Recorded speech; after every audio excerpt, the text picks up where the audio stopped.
In 2016, Microsoft worked with both political parties here at the conventions. We've been doing this for the last 4 political cycles, so we have a really strong history of working on a bipartisan basis to smooth the democratic process in operation.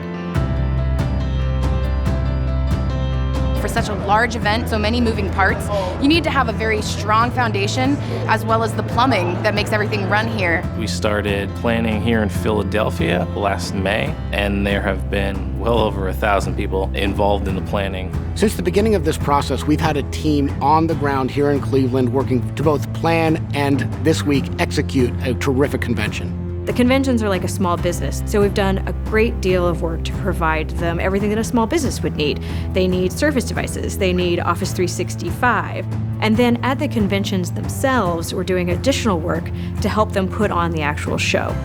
Microsoft's been involved with the conventions for a long time, helping on all of our back-end infrastructure, the servers.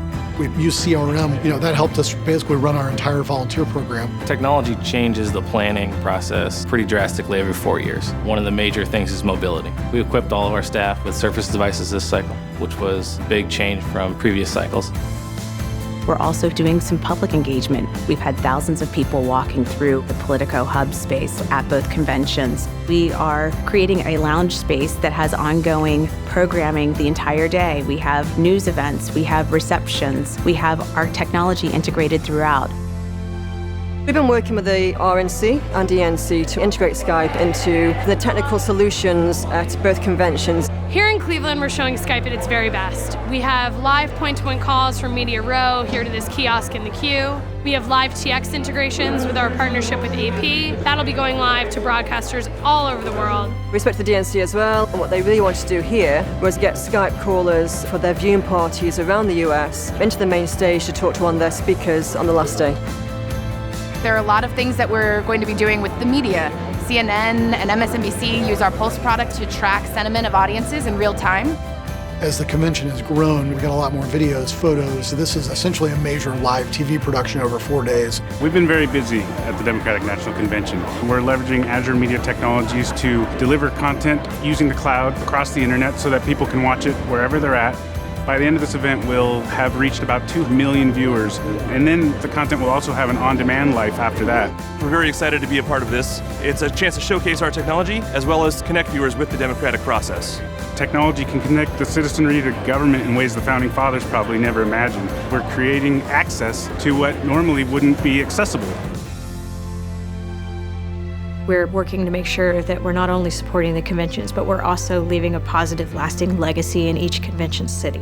In Cleveland, we have an app that will help the Visitors Bureau in the future. We partnered to actually do a mobile platform. On it, we can have all sorts of different apps, which we call tiles.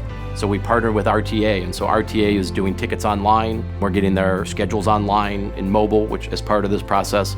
We went to our local government and citizen service delivery folks called Downtown Cleveland Alliance. They wanted to have dialogue with consumers about whether there's problems, whether it's trash or safety issues. The anchors of the community all got together, and it's really a platform to launch what we do in new technologies hosted on Azure.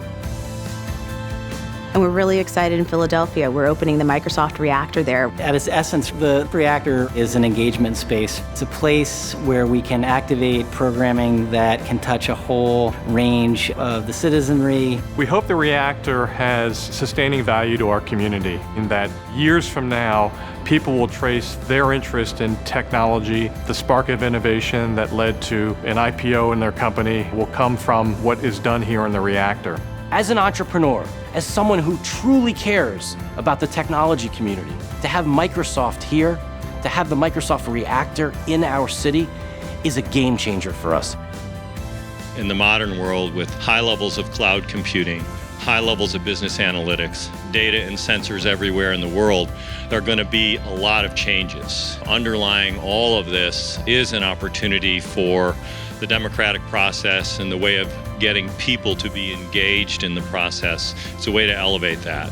Microsoft's interested in the political space because we're really truly interested in democracy. We want to empower people as they run for office. We want them to take Microsoft along with them on that journey and do everything we can to help them in their efforts as they run for office and as they hold those offices later. We're really proud of what we've done in the last 4 political cycles. We're here today, but we're going to be here again in the future, engaging in the democratic process.